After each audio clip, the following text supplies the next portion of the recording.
Super checking നടത്തിയിട്ടും സംസ്ഥാനത്ത് ദിവസവും 1000 KSRTC ബസ്സുകൾ കട്ടപ്പുറത്താണ്. സാങ്കേതിക പിഴവിന് പുറമെ 400ഓളം ബസ്സുകൾ ദിവസവും ഓടാതെയും കിടക്കുന്നു. പരിപാലനത്തിലെ വീഴ്ചയാണ് ബസ്സുകൾ കട്ടപ്പുറത്തിരിക്കാൻ കാരണം.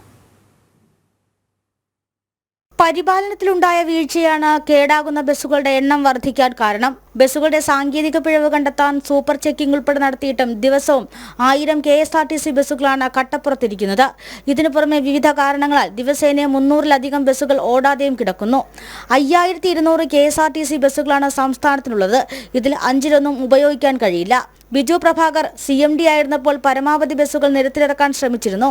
ദിവസേന 800 വർക്ക്ഷോപ്പുകൾ ഉണ്ടായിരുന്നത് 400 ബസ്സുകളായി കുറയ്ക്കാനും കഴിഞ്ഞിരുന്നു. എന്നാൽ ഈ സംവിധാനം ഇപ്പോൾ തുടരാനായില്ല.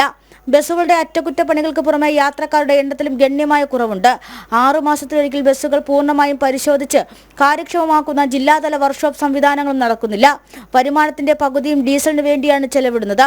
സാങ്കേതിക പോരായ്മ ഇന്ധനക്ഷമത കുറയ്ക്കുന്നതിന് ഡീസൽ ഉപയോഗത്തിനും കാരണമാകുന്നു. ജനം, തിരുവനന്തപുരം.